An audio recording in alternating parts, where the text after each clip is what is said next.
I'm here with Dr. Pietro Micheli, who's a senior lecturer at the Cranfield School of Management, and he works in the Centre for Business Performance.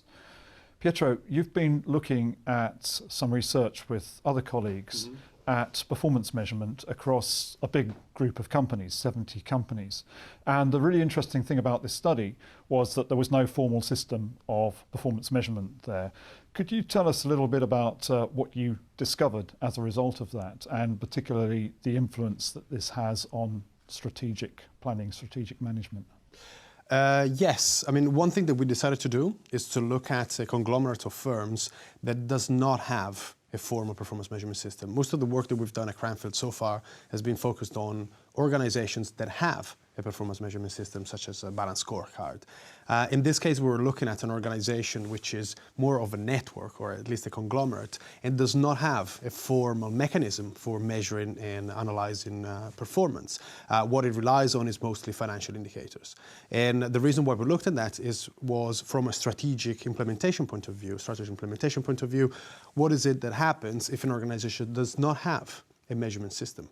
And so what we found from a strategy and a strategic planning point of view is that some of the things that this conglomerate was doing to actually implement the strategy were not good enough. And so what we suggested is that, to some extent at least, complementing, for example, financial indicator with non-financial indicators would have been a better way forward. What sort of performance management challenges do you think a conglomerate like that actually has? What did you come across? First of all, this conglomerate has come about in two ways. One is internal spin-offs, and so companies that have originated from the parent company, and the other half of it is actually acquisitions. And so the difference here is that in companies that are acquired, there is an extant way of measuring and managing performance, and certainly a local culture if you want, and then it's a multinational group, so of course also local issues and contextual issues. So in this case, purely managing on the basis of financial data is not good enough. Yeah, so in effect the group couldn't see the full picture. So what would you find should be advocated for a group in this position? Would it be a highly formal form of performance management? Would it be something else? What would you it would depend on the decisions that are made within this conglomerate, depending whether it's more centralized or more decentralized. But there are a number of things that need to be considered at least. One of them is the learning across the different organizations and business units that make up this conglomerate.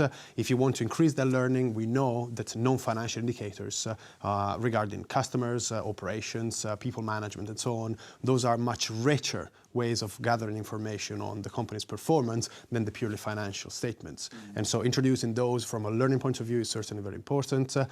Trying to reduce overlaps between the different companies is also something that you can achieve through a better performance measurement system. And certainly trying to have a more kind of cohesive and group approach, if you like. And so in many instances, this conglomerate found out that internal companies actually were competing against each other, but there was no real awareness of it. And so after we did the study, in fact, they started to develop a different strategic approach, and they're going towards what we advocated in the end. Yes. So establishing a performance measurement system will help them on the way to it, but it won't necessarily be the answer to everything. One of the things that you talked about in the paper was a contingent approach. So could you just briefly tell us what you think that might look like in practice, how you would go about setting up a contingent approach? Absolutely. It very much depends on, well, certainly on the industry, but also the characteristics of the market, the characteristics of the organization itself that is part of this conglomerate.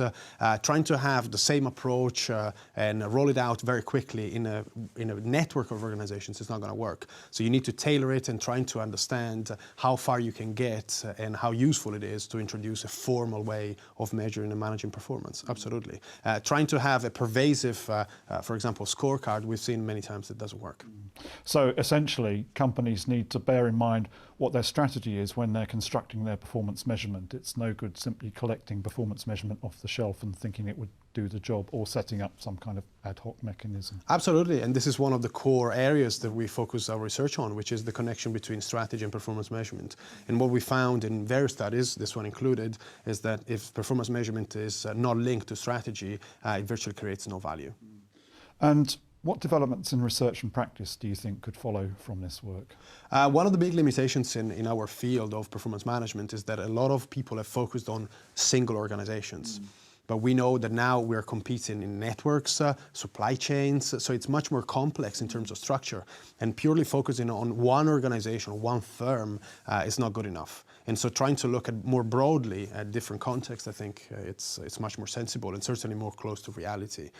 In terms of the approaches that can be used by these conglomerates, as I said, it would depend on a number of factors. But again, there are some questions that people would have to address, if you like, to guide their decisions according to which performance measurement approach to adopt. Great. Okay. Thank you very much, Pietro. Thank you.